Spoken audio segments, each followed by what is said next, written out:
Assalamualaikum warahmatullahi wabarakatuh. Perkenalkan saya Aziza HR dengan NIM 2104222.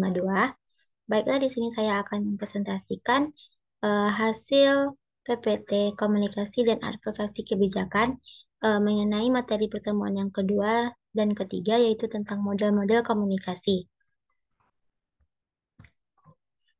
Pengertian model komunikasi. Menurut Surano dan Mortensen, suatu model komunikasi adalah deskripsi ideal mengenai apa yang dibutuhkan untuk terjadinya komunikasi itu. Model komunikasi membentuk perspektif komunikasi dengan menguraikan komunikasi yang kompleks menjadi lebih sederhana tanpa menghilangkan komponen-komponen atau unsur yang ada di dalamnya. Hakikatnya, model adalah alat bantu. Manfaat model komunikasi. Yang pertama yaitu menambah pengetahuan dan pemahaman tentang proses komunikasi yang begitu kompleks. Yang kedua, membantu memilih metode atau saluran yang akan digunakan sesuai dengan tujuan komunikasi yang telah ditentukan. Yang ketiga, dapat membantu melakukan evaluasi terhadap proses komunikasi yang dilakukan. Yang keempat, yaitu memahami bagaimana penerima pesan menginterpretasikan pesan yang dikirimkan oleh pengirim pesan itu sendiri.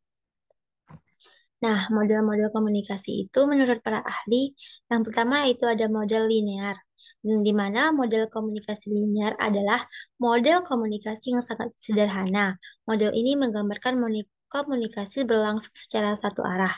Arus pesan digambarkan bersifat langsung dari pengirim pesan ke penerima pesan, komunikator ke komunikan. Yang ketiga itu adalah model komunikasi linear itu sendiri tidak terdapat konsep umpan balik atau feedback, di mana penerima pesan bersifat pasif dalam menerima pesan. Model komunikasi linear dikemukakan oleh para ahli lainnya yaitu yang pertama yaitu model komunikasi Aristoteles, model komunikasi Laswell, model komunikasi MSCR Berlo, dan model komunikasi Shannon dan Weaver. Yang kedua ada model sirkular, di mana proses komunikasi model sirkular ini terjadi dua arah atau oleh dua atau lebih komunikator. Model komunikasi interaksi adalah komunikasi yang menggambarkan komunikasi berlangsung dua arah. Umumnya model komunikasi interaksi ini digunakan dalam media baru. Model komunikasi yang merujuk pada model komunikasi interaksi adalah model Osgood dan Scrum. Nah, di mana di sini terjadi dari encoder, interpreter, decoder itu akan menuju ke pesan dan encoder, interpreter, decoder lagi akan menuju ke pesan juga. Dan model terakhir yaitu ada model transaksional, di mana model komunikasi yang menekankan pentingnya peran pengirim pesan dan penerima pesan dalam proses komunikasi yang berlangsung dua arah. Nah, model komunikasi transaksional ini mengaitkan komunikasi dengan konteks sosial, konteks hubungan, dan konteks budaya. Nah, dalam budaya ini dan dalam model ini digambarkan bahwa kita berkomunikasi tidak hanya sebagai ajang untuk pertukaran pesan, melainkan untuk membangun hubungan. Nah, model komunikasi transaksional ini dipaparkan oleh Bartlund. Adapun komponen komunikasi ada 5. Yang pertama yaitu analisis kontrol.